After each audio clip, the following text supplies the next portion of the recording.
فکر جو ہے وہ لوگوں تک پہنچانی ہے. تو اس سلسلے میں مزید رہنمائی کے لیے میں مافوق الفطرت کردار جو ہوتے ہیں نا ان پر لکھا ہوا.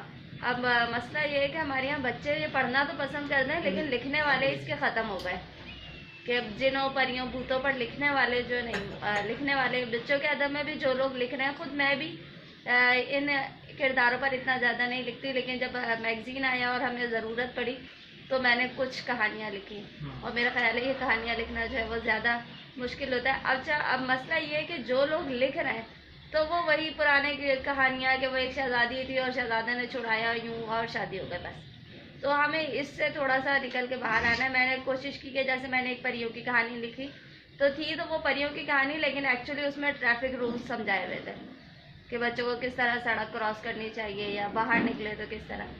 تو اس کے علاوہ ایک اور جن کی کہانی تھی کیچوا جن, اس میں جو ہے وہ بچوں کو باغبانی کی طرف زیادہ متوجہ کیا گیا تھا.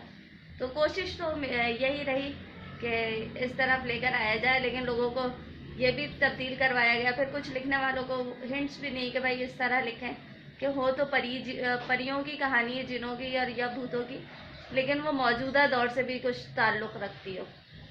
اور اس کے علاوہ 2019 سے میری کتاب موتیوں والا ہار آئی اور ایک ناول بلیوں والے لٹیرے. فیبرری میں وہ آیا تھا ناول اور مارچ میں یہ کتاب آئی تھی. اور اس کے بعد سے ابھی فی الحال کچھ بھی نہیں. باقی کچھ میگزین میں لکھ رہی ہوں. اور فیبرری 2020 میں بھی انشاءاللہ کوشش ہے کہ جو میری گمشدہ چابی کی کتاب تھی اور اسی کا سلسلہ ہے موتیوں والا ہار تھا تو اسی سلسلے پر ایک کتاب اور کوشش ہے جاری ہے کہ میں کروں.